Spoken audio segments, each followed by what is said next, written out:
Hello and नमस्कार दोस्तों, आप सभी का एक बार फिर से स्वागत है study and grow YouTube platform पर। हम इस वीडियो में मध्यकालीन भारत के इतिहास में मुगल वंश के एक और शासक शाहजहां के बारे में समझेंगे। जो मुगल वंश का शासन रहा 1526 से 1857 तक का, तो उसमें जो शाहजहां का कालखंड आता है वो 1627 से 1658 का आता है। क्योंकि जहांगीर की मृत्यु 1627 में हो गई थी, तो उसका पुत्र शाहजहां अब यहाँ का शासक बनेगा। तो उसके प्रारंभिक बिंदु जो है जीवन के, उनको देखने से पहले हम शासकों का क्रम देखेंगे।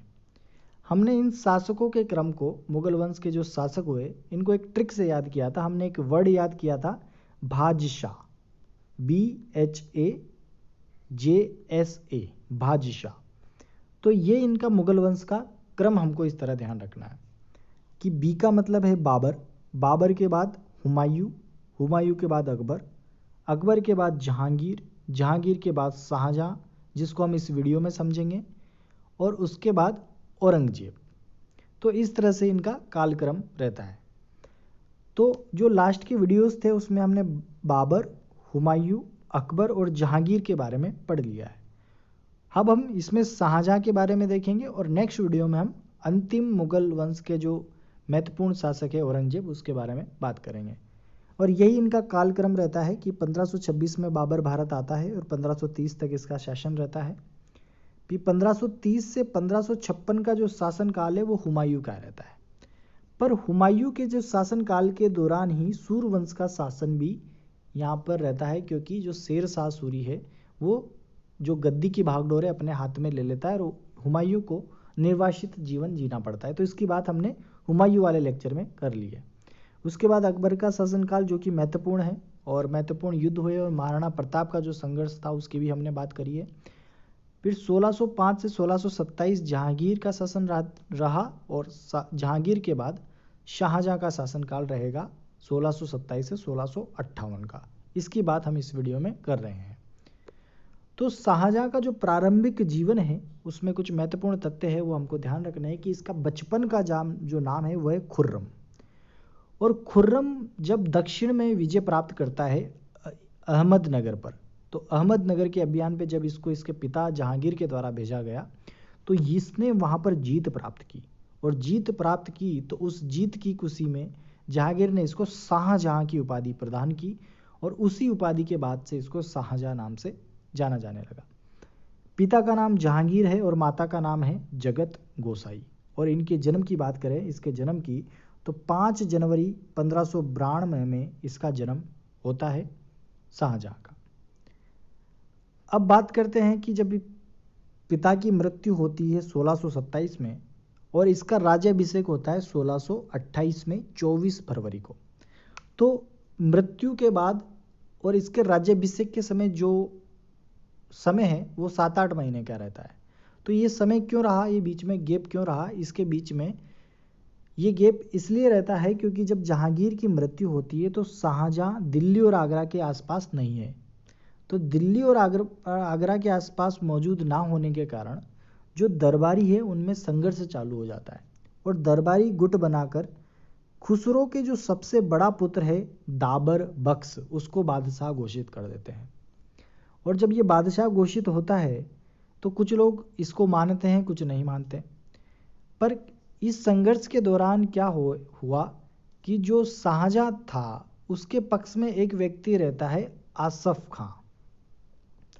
आसफ खां कौन है? आसफ खां है नूरजहां का भाई। और नूरजहां कौन है? जो जहांगीर की पत्नी है।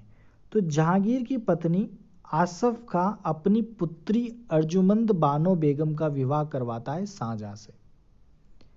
और वहीं नूरजहां क्या करती है, अपनी पुत्री लाडली बेगम का जो विवाह है वो करवाती है शहरयार से।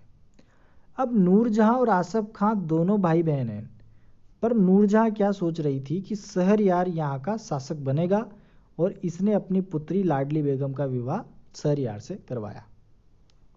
वहीं आसफ खां भी अपनी पुत्री अर्जुमंद बानो बेगम का विवाह शाहजहां से करवाता है, और ये चाहता है कि शासक कौन बने? शाहजहां बने। तो यहाँ पर वर्ग संघर्ष देखने को मिलता है। पर अंत में आसफ खां सब दरबारियों से लड़ के या फिर उनके विरोध में जाके शाहजहां को शासक बनवाने के लिए भरपूर प्रयास करता है। तो इस तरह से वर्ग संघर्ष देखने के कारण ये जो 1627 और 1628 के बीच में है जो समय है वो रहता है। तो शाहजहां का जब राज्याभिषेक होता है तो एक उपाधि ये धारण करता है अबुल मुजफ्फर साहबुद्दीन मोहम्मद साबिन किरण ए सानी। तो ये उपाधि है शाहजहां की जब ये राज्याभिषेक इसका होता है। तो हमने क्या बात करी कि जहांगीर की पत्नी है नूरजहां, और नूरजहां की जो शादी जहांगीर से हुई थी तो नूरजहां किसी की पहले से विधवा पत्नी थी। तो विधवा पत्नी से पहले ही एक इसके पुत्री थी लाडली बेगम।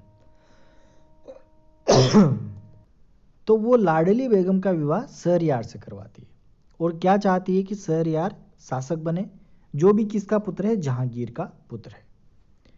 और आसफ खां चाहता है कि शाहजहां शासक बने और अंत में विजय किसकी होती है, शाहजहां की विजय होती है और शाहजहां जो है शासक बनता है।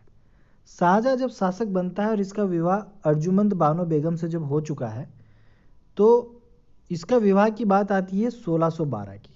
तो 1612 में इसका विवाह होता है और अर्जुमंद बानो बेगम से शाहजहां को 14 बच्चे प्राप्त होते हैं।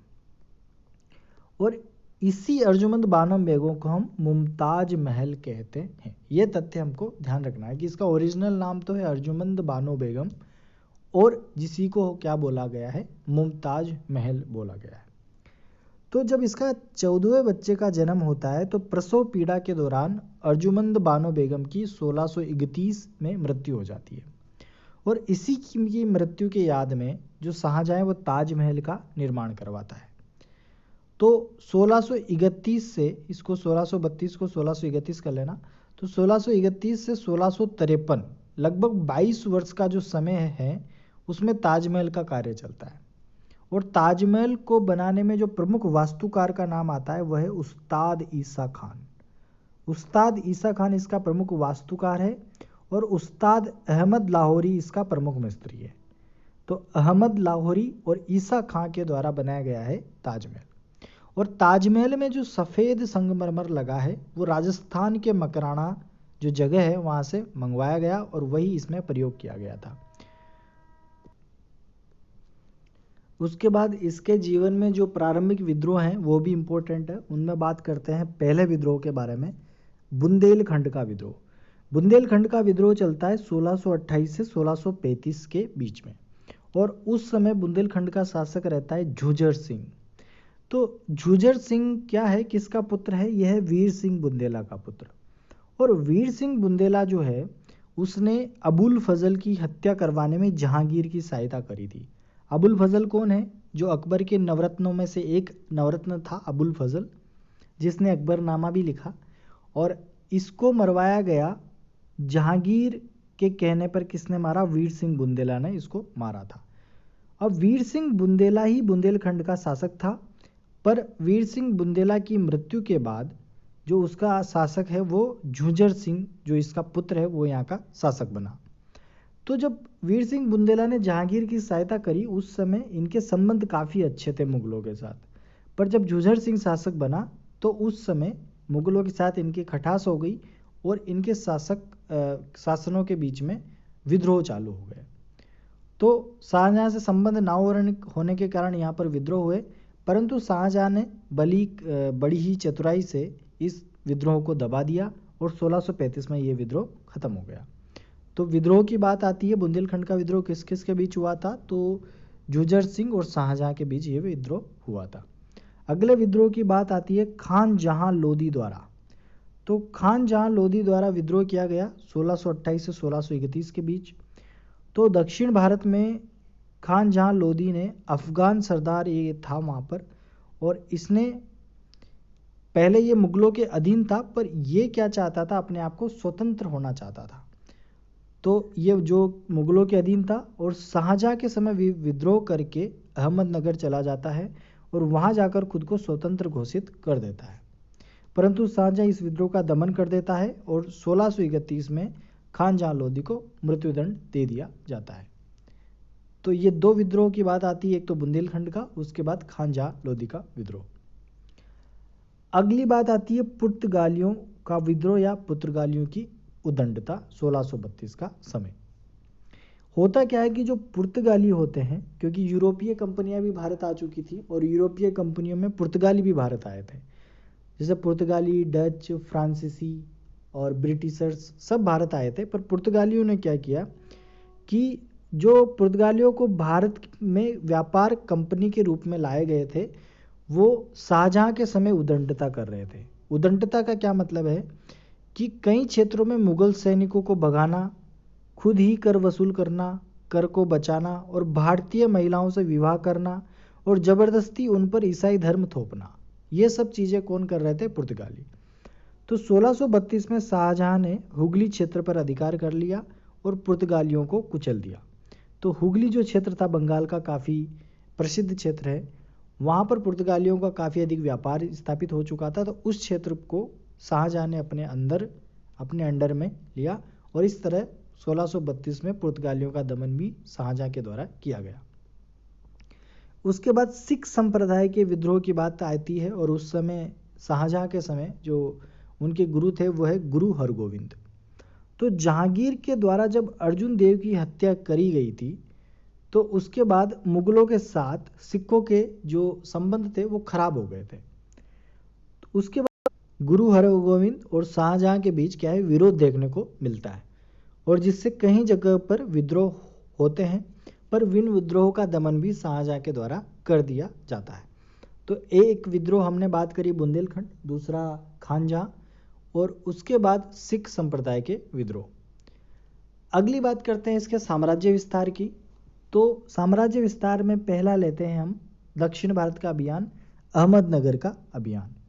तो दक्षिण भारत में अहमदनगर, जहां पर उसने 1629 में चढ़ाई की और बाद में अहमदनगर के शासन को अधीनता स्वीकार करने के लिए विवश कर दिया। गोलकुंडा और बीजापुर पर भी इसने अभियान किए, परंतु वहां पर पूरी तरह सफल ये नहीं हो पाया। उसके बाद शाहजहां ने अपने पुत्र जो औरंगजेब है, इसको दक्षिण भारत के सूबेदार के रूप में नियुक्त किया। तो 1636 से 1644 का समय और 1652 से 1658 6 साल यहाँ पर और 8 साल पहले, तो लगभग 14-15 साल औरंगजेब कहाँ रहता है? दक्कन का सूबेदार रहता है।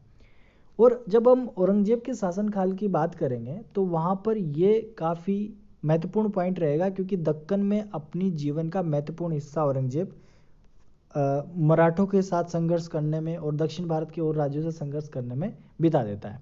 क्योंकि दक्षिण भारत में जो मराठा साम्राज्य था वो काफ़ी अपने आप में काफ़ी चरम पे था, तो उसी को दबाने के लिए औरंगजेब ने काफ़ी संघर्ष किया और वहाँ पर शिवाजी और उनके जो लोग थे उनके साथ भी काफ़ी संघर्ष देखने को मिलता है। तो औरंगजेब दक्कन का सूबेदार रहता है, जो किसके द्वारा नियुक्त किया गया? शाहजहां के द्वारा। एक व्यक्ति का नाम आता है नीर जुमला, जो कि गोलकुंडा का वजीर था। वो कोहिनूर हीरा लाकर शाहजहां को उपहार में देता है और शाहजहां के बाद में जो शाहजहां ने ये जो हीरा है ये मयूर सिंहासन पर चढ़वाया। तो कोहिनूर हीरे की कहानी भी यहाँ से चालू होती है। और नीर जुमला का जो ओरिजिनल नाम है वो है मोहम्मद शहीद। तो मोहम्मद शहीद के नाम से भी इसको जाना जाता है। तो मोहम्मद शहीद कोहिनूर हीरा किसको लाके देता है? शाहजहां को लाके देता है। तो ये चीज़ हमको ध्यान रखनी है। उसके बाद कंधार अभियान। कंधार जो उत्तर पश्चिम वाला भारत का क्षेत्र है, अगर भारत के नक्शे की बात करें तो ये वाला जो क्षेत्र है उत्तर और पश्चिम वाला, तो अफगानिस्तान में एक क्षेत्र था कंधार, जो जहांगीर के समय फारस ने जीत लिया था 1622 में, परंतु 1638 में शाहजहां द्वारा इसे जीतकर अपने अधीन कर लिया जाता है। तो इस तरह से साम्राज्य विस्तार में काफ़ी योगदान रहता है शाहजहां का। उसके बाद जब इसके पुत्र हैं, उन पुत्रों के बीच में उत्तराधिकार का युद्ध भी होता है, उसकी हम बात करेंगे। तो उत्तराधिकार का युद्ध चलता है 2 साल, 1658 से 1659 में ये युद्ध होता है। तो 1657 में जब शाहजहां बीमार होता है तो एक अफवाह फैल जाती है कि शाहजहां नहीं रहा, यानी शाहजहां की मृत्यु हो गई। और शाहजहां की मृत्यु की जैसे ही खबर फैलती है तो इसके जो पुत्र है, जहाँ पर कहीं दूसरी जगह पर कहीं कोई प्रांतों में जिनको नियुक्त किया हुआ है, उन तक भी ये बात पहुँचती है। तो उस समय इसका पुत्र, एक तो नाम आता है शाह सूजा जो बंगाल के क्षेत्र में था, एक नाम आता है मुराद बख्श जो गुजरात का सूबेदार था, एक था दारा सिको जो सत्ता प्राप्त करने की स्थिति में था, क्योंकि ये सबसे करीब था राजधानी के, और औरंगजेब दक्कन का सूबेदार जो कि नियुक्त किया गया शाहजहां के द्वारा। तो ये सब क्षेत्र में, अलग अलग क्षेत्रों में ये इसके पुत्र रहते हैं। अब उसके बाद दारा शिकोह और जो शाह शुजा है, शाह शुजा और दारा शिकोह, इनके बीच में संघर्ष होता है जिसका नाम आता है बहादुरपुर का युद्ध। बहादुरपुर का युद्ध लड़ा जाता है 24 फरवरी 1658 को, और दारा शिकोह शाह शुजा को जो बहादुर शाह के युद्ध में हराकर वापस बंगाल भेज देता है। तो शाह शुजा का यहाँ पर काम हो चुका है खत्म। अब उसके बाद दारा शिकोह और औरंगजेब के बीच में संघर्ष चलेगा। तो दारा शिकोह और औरंगजेब के बीच में संघर्ष होता है, धर्मत का युद्ध होता है 15 अप्रैल 1658 को। तो 15 अप्रैल 1658 को धर्मत का युद्ध हुआ दारा शिकोह और औरंगजेब के बीच में, और मुराद ने भी किसका साथ दिया? औरंगजेब का, और दारा शिकोह की इसमें पराजय होती है। उसके बाद दारा शिकोह को फिर से संघर्ष करने का मौका मिलता है, फिर से ये औरंगजेब के खिलाफ जाता है, और सामूगढ़ का युद्ध होता है 29 मई 1658 को। उसमें भी दारा शिकोह की पराजय होती है और औरंगजेब उसमें भी जीत जाता है। उसके बाद फिर से देवराई का युद्ध लड़ता है 14 मार्च 1659 को। उसमें भी दारा शिकोह की पराजय होती है, और 1659 में अगस्त 1659 में दारा शिकोह की हत्या कर दी जाती है। तो इस तरह औरंगजेब की विजय होती है और औरंगजेब क्या है? शासक बनता है। और जब औरंगजेब शासक बनता है तो अपने पिता शाहजहां को कैद करवा लेता है, क्योंकि शाहजहां की मृत्यु नहीं हुई थी, बस ये खबर फैली थी कि वो बीमार है। तो शाहजहां को कैद करवा लेता है, और 1658 से 1666 का जो समय है 8 साल का, वो आगरा के किले में कैद करके उसको रखा जाता है। वहीं खिड़कियों से वो जीवन भर ताजमहल को निहारता रहता है, और 22 जनवरी 1666 को शाहजहां की मृत्यु होती है। तो लगभग 8 साल शाहजहां कैद में रहता है, और उन्हीं खिड़कियों से ताजमहल को निहारता हुआ, जो कि इसने अपनी बेगम मुमताज महल के लिए बनवाया था, उनको निहारता हुआ इसकी मृत्यु होती है 22 जनवरी 1666 को। और औरंगजेब 1658 में जो युद्ध करता है, 1659 में देवराई की लड़ाई करता है, उसके बाद अपने आप को यहाँ का शासक घोषित कर देता है। अब बात करते हैं दारा शिकोह से जुड़े कुछ महत्वपूर्ण बिंदुओं की, क्योंकि जो दारा शिकोह का औरंगजेब का काफ़ी संघर्ष हुआ, और सभी जो मत थे वो दारा शिकोह को ही शासक बनाने में थे, क्योंकि ये एक बहुत अच्छा शासक अगर ये होता, क्योंकि ये सहिष्णु शासक था, मतलब सहनशील शासक था। सहनशील शासक इस वजह से भी इसको कह सकते हैं कि इसने हिंदू लोगों को या फिर और भी धर्म के लोगों को भी अपने जैसा ही माना, और हिंदू ग्रंथों को अच्छे से तरीके से पढ़ा, इस्लाम ग्रंथों को पढ़ा, और कहा कि हिंदू एवं इस्लाम धर्म एक ही ईश्वर को पाने के दो अलग अलग माध्यम हैं। इस प्रकार वह ये पहला इकलौता ऐसा मुस्लिम शासक था जिसने हिंदू ग्रंथों का अध्ययन किया था। ये बिंदु हमको ध्यान रखना है दारा शिकोह के बारे में। उसने वेद उपनिषद सबका अध्ययन किया, और उसका काफ़ी झुकाव हिंदुत्व की तरफ भी था। यही कारण है कि उसको इस्लाम का शत्रु बताते हुए औरंगजेब ने उसकी हत्या कर दी।